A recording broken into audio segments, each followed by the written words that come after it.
So good day. We're learning the Tanya, the Kuntres Acharon. We're finishing the chapter 6, essay 6. And the Alter Rebbe is explaining to us the importance of every part of Torah, including those parts that never happened, never will happen because of the intricacies and the details that one has to fulfill for that aspect of Torah to take effect, particularly in the mitzvahs lo yisaseh, like the mitzvahs of pigul, and other such mitzvahs. And the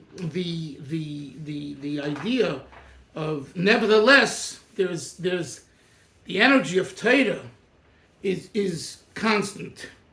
So the practical application of certain mitzvahs is not constant in mitzvahs lo yisaseh, but the idea of Baruchnius is. This is the theme in this pedic. Now, the last idea was the Alter Rebbe said that we find the pasuk that the Torah is called shashuyim, like a toy. We spoke about the tzatzke yesterday.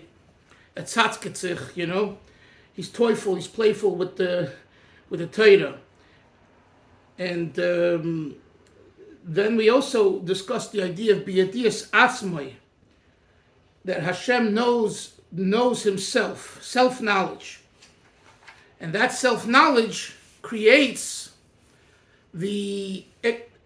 creates existence, because God is existence, God makes existence, and Hashem is Yedias Atzmai, which is very different than, as Hillel, you quoted the Rambam, which is different than humanity. Humanity is not Hu Yedea, Hu Amadav, Hu Yedua, as the Rambam says, is only by Hashem. So let's go now to page 372 in the Lessons in Tanya, and we're at the bottom note. I want to read the note here. The Alter Rebbe will now explain that this sublime level of Torah, in which Hashem alone delights, descends to nurture the souls of the Yiddish people, the Jewish people. For this reason, the Midrash calls the Torah Uman. Uman means a craftsman, one who skillfully nurtures a young child. Valzenem, top of page 373, back into the text. Concerning this, the innermost level of Torah, it says, Ve'eye etzlei imun. I was by him, Amun, one who is nurtured. Say Chazal, al tikri amun ela uman. Don't read, the Midrash says, don't read it as amun, which means one who's nurtured, but read it as uman, one who nurtures. And he explains, this sublime and innermost level of the Torah descends to nurture Jewish souls, inasmuch as they transcend the world. I'll explain. The world, however, is vitalized not by this level of the Torah, but by its externality. We have two things. Let me clarify. It's very important. We have Olam and we have Torah. The world, the Olam, is vitalized, energized by the Chitzonius, by the external. And that means that Hashem, from that perspective, nurtures it.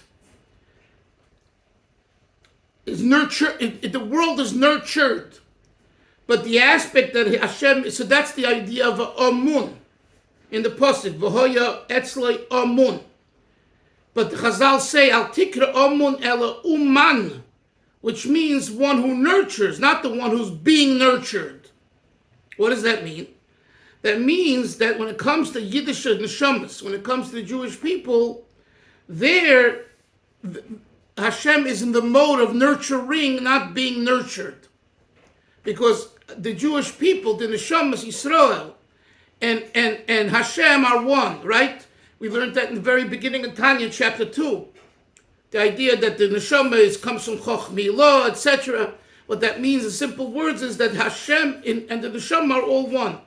And by the way, when we say Shema Yisrael, Hashem Elokeinu, Hashem Echad, What do we mean by Hashem Echad? So, Pashto, simply speaking, there's nothing else besides God.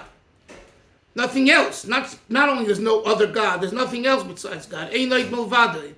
But on a deeper level, it's the idea that the oneness of God is reflected in the neshama. So, in a sense, the Jewish neshama is part of God, as the Alter Rebbe quotes and mentions in chapter 2 in Tanya. Nefesh Hashem is b'Yisrael l'chelik elika mimal mamash.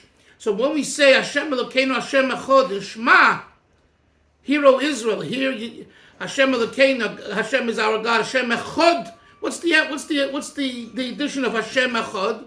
So Chazal say Aleph Ches Dalet, the four sides of the world, the Shivadakim and the Shivadakim and the heavens is 8, and Aluf Shaloilam, Hashem is the boss of all of it. Thank you. Very good. What does that mean? That means that Echad, that in the Jew, you're saying the Shema. Who's saying the Shema? You and I are saying the Shema, and we are Yidden. So what does that mean? That we as Yidden only have that ability to make the Echad. Why? Because to make true Achdus, you have to be Achdus. If you're not Achdus, you can't make true Achdus. Right? If you don't have it, you can't give it. So, how are we Achdus? This is the idea. The idea is that we are so one with Hashem. We're His toy that we're so one with Hashem, and that's why Hashem enjoys playing with us. A father, a mother plays with their young child because they see themselves in their child. Not just in whether the facial features reflect that, but this child that we made, this is who I am.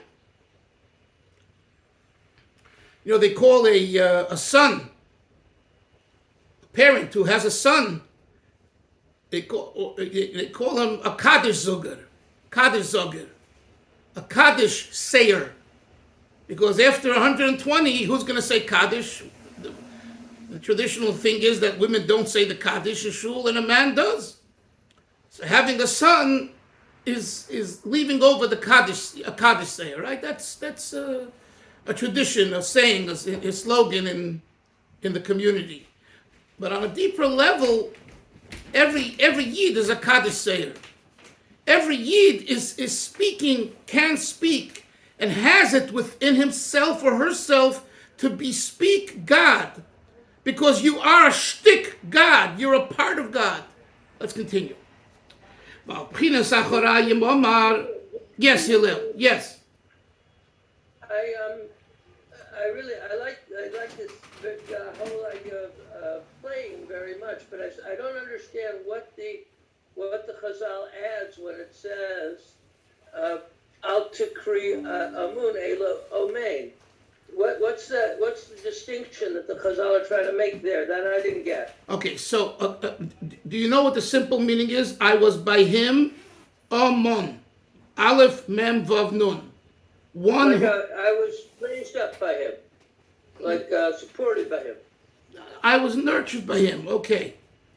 Okay. Now, if you reverse the letters, you get Uman. Not Aleph Mem Vav Nun, Aleph Vav Mem Nun. What is that? What's that? A craftsman. A Numan is an expert in, isn't the contemporary word in Hebrew, or maybe one of the words for an expert, an Uman? Craftsman. Yeah, that I understand. But how does that explain? Wait. Sugya? Right. Okay, wait a second. So the Alter Rebbe says, in order to be a craftsman, to be an expert, you have to be in control. You have to master it. Otherwise, you're nothing special, right? So the Chazal are saying, not only is the Torah kind of a result in which we use and we follow, but the Torah is God. It's the craftsman.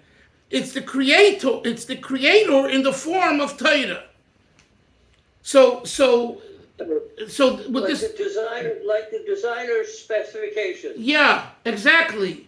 So no longer is the Torah just nurtured, but the Torah becomes the nurturer.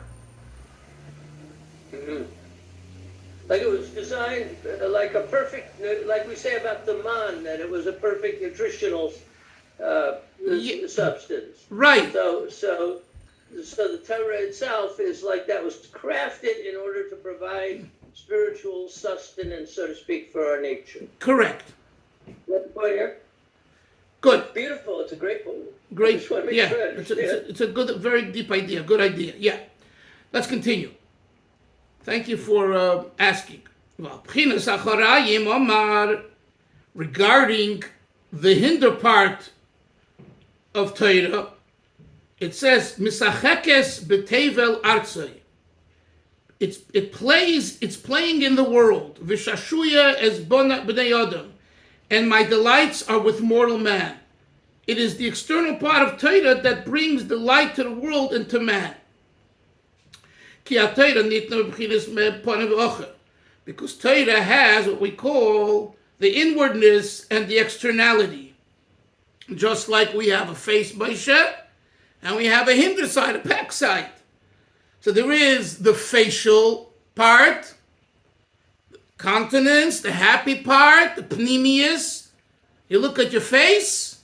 That's why the Rebbe once told Rabbi Krinsky, they were putting a picture of the Rebbe into the newspaper, I think this is in the 60s, early 60s, and the Rebbe said to Rabbi Krinsky, okay, but please put a picture in that where I'm smiling, where I'm laughing. Don't put a picture of me, a bragus, And it's true, even though inside it might not be that way. And it's true, I'm sure you've experienced, I've experienced it, we can be in a good mood and whatever, but sometimes our facial expression is misleading, So the face tells a lot. Face is Pnimius. The Achor, the backside, here, you look at my backside from top to bottom, you really don't know what's going on, right? I don't want to get graphic, but, several months ago I was at a doctor's to check for something, and he checked he couldn't tell from the backside. He had to check me in the backside. If he didn't go into the backside, Pnimius, he would know nothing. But he's a doctor, he's a physician. He can't tell from the back. The back is a disguise, a facade. So there is the backside of Torah, Menashe, and then there's the front side of Torah. The front side is the Pnimius. So let's continue. Kidichsiv, as it says, b'Megillah, off of the Zechariah, there's something called, you never heard of this, guys, the flying scroll of Zechariah. Look at note 21, I'll read it. The scroll referred to in Zechariah 5:1-2 is the same as referred to earlier in Tanakh, Yecheskel, from which the above question is drawn. And it was written front and back. So that's what it says about this flying scroll. Was written Ksuva Ponim V'Ocher, front and back. Next page. Ponim, face or front, is the face of Pnimius, inwardness, and Ocher is the root of Acharayim, the hinder part, externality. Now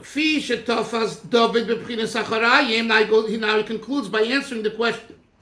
And since David seized upon and praised only the hinder part of the Torah, a term such as songs relates to the merely external aspect of the Torah that relates to the world and animates it.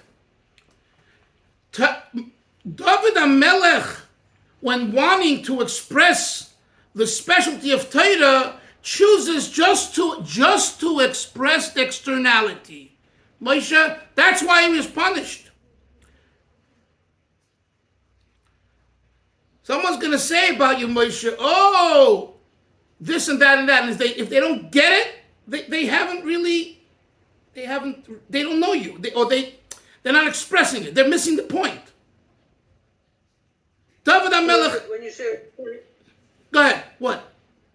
When you're saying he was punished, you're going back to the idea for comparing Torah to a song. To a song, right? Zmiras chukecha hayuli, the pasuk in Tehillim 119. That's how this essay started.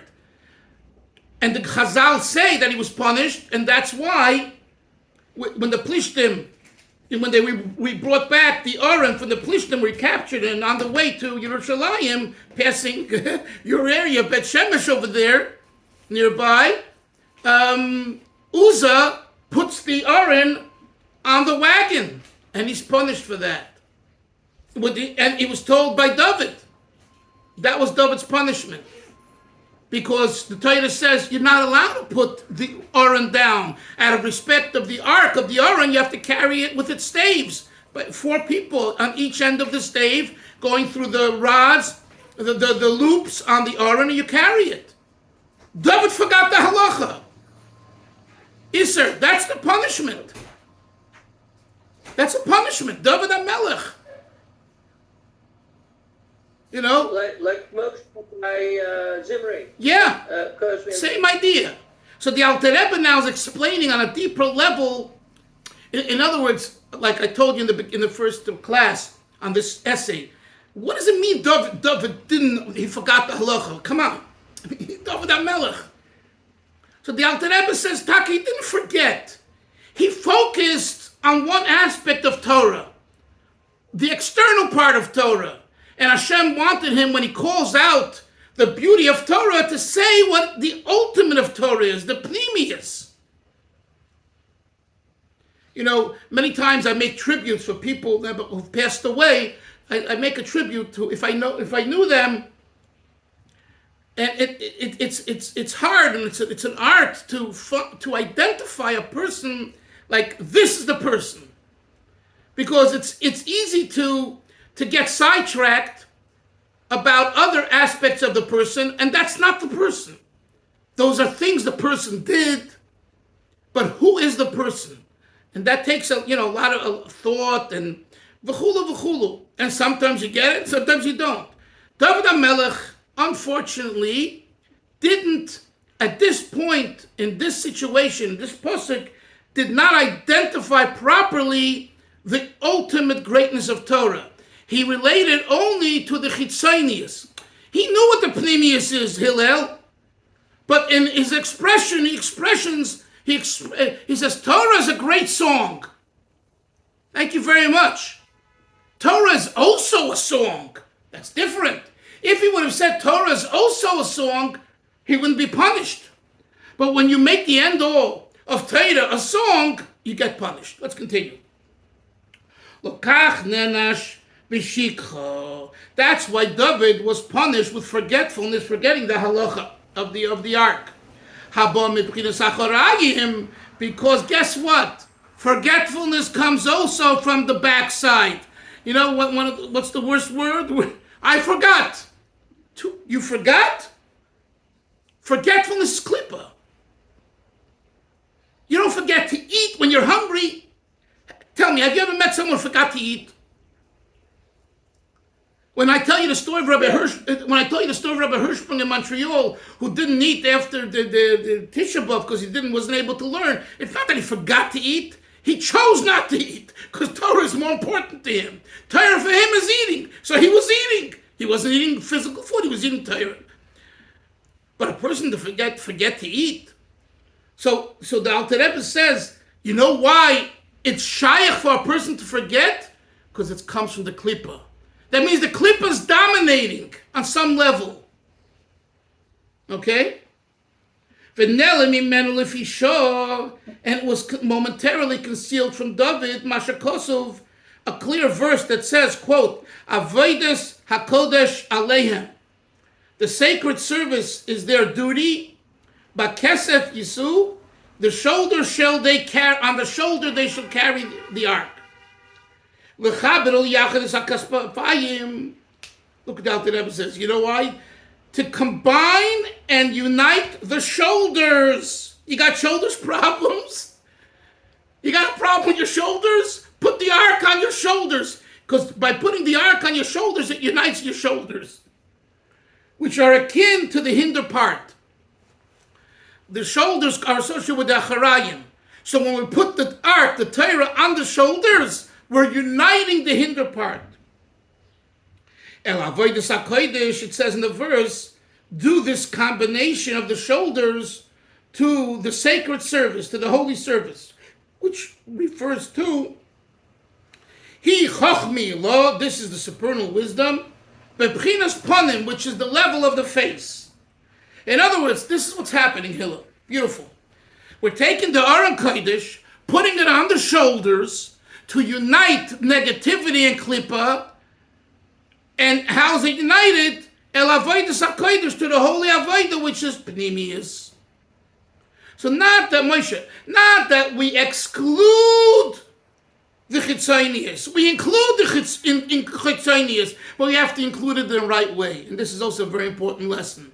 Many times we do things, with the intent of including the Chitzonius, but it's the wrong thing to do at the time, or the wrong way to do it. Okay? So the concept is right. You want to bring together the externalities to become panim, to become pnimius, but it has to be done in the right way. If it's not done in the right way, you're not going to get to pnimius. You're just going to get stuck with the chitzonius. Let's continue. From this state of inwardness, of Pnimius, is the source of the tablets of the ark. As it says, next page, top of 375. Ksuvim mishnei avedeyam, written on both their sides. What's the idea over here? Isser.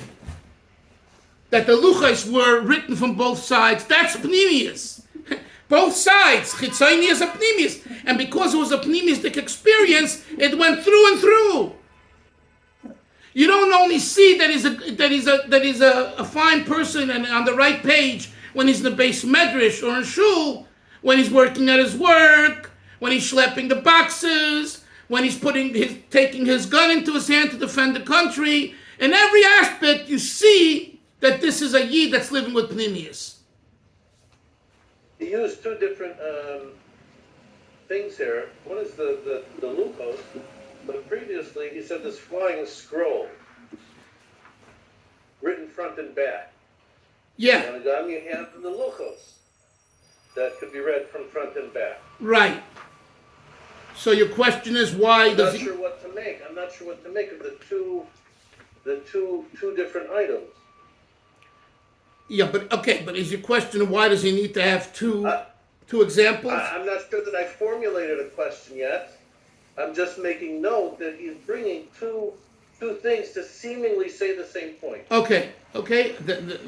I hear you, and that needs some observation. If the Rebbe or his father would be the type to analyze that. So I'll take a look. I don't see anything right here in the lessons in Tanya, which usually would have remarks of the Rebbe. And note 21, the question there is different than your question. The question there is, since this flying Torah of Zechariah is based on what it says earlier in Yecheskel, why doesn't it bring the verse in Yecheskel, not the verse in Zechariah? That's not your question. Your question is, seemingly the Megillus Ofa of the flying Torah of the Pnimius and Chitzonius is the same idea as the Luchos was through and through. I think it's a very good question. Let's see. I don't know right now.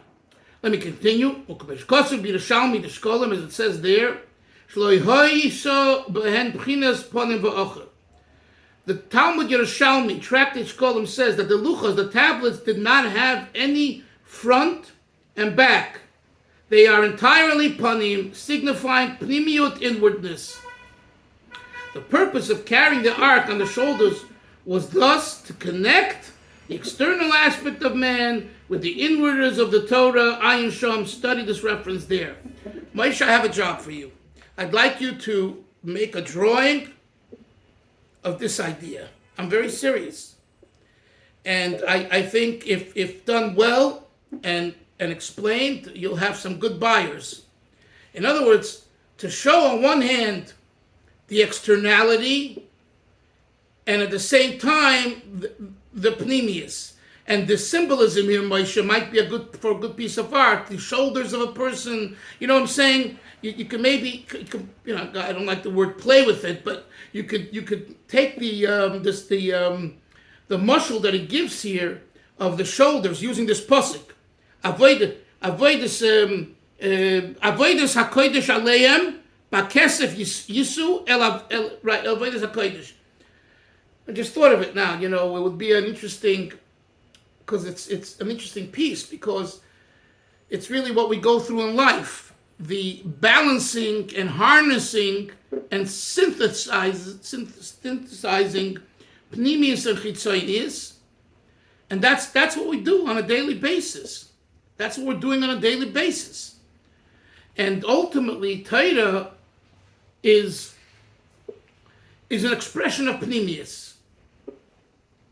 You know, when the Chazal say, the Gemara brings this in Saita, if the Yetzer Hara gets to you, Menashe, schlep him into the base medrash. Moshchei the base medrash. What's the idea of Moshe? Why schlep him into the base medrash? Because the base medrash is a place of Torah. You can't go wrong with Torah.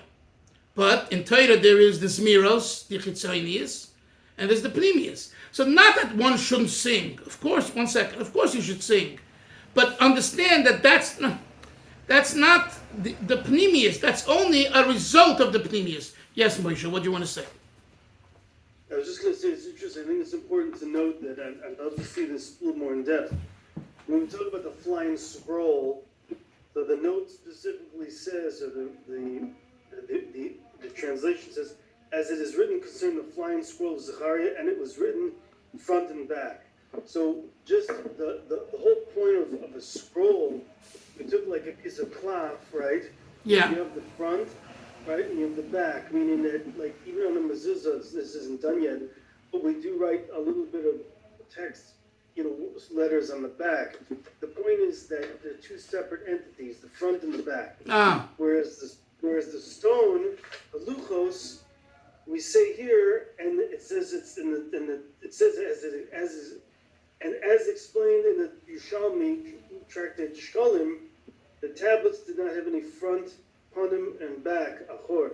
They were entirely panim. Meaning,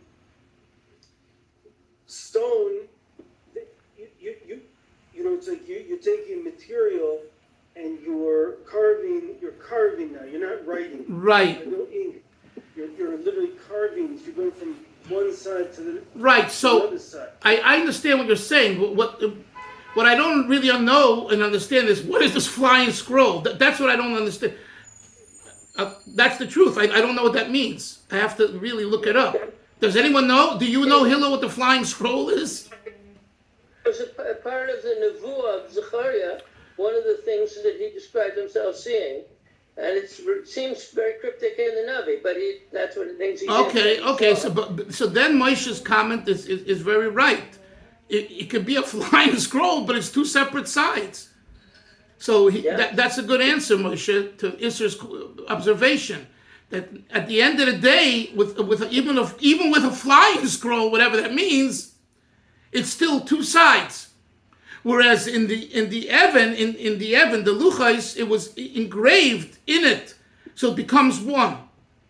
That concept, by the way, Moshe, of the difference between writing on paper or parchment versus engraved is in the Alter Rebbe's Maimar in B'chukaisai in Likutei Torah. I mean, that's a known concept in Chabad Hasidus, and not many Hasidus, you know. But the way you're explaining that might be the difference to the reason why the Alter Rebbe here brings two examples.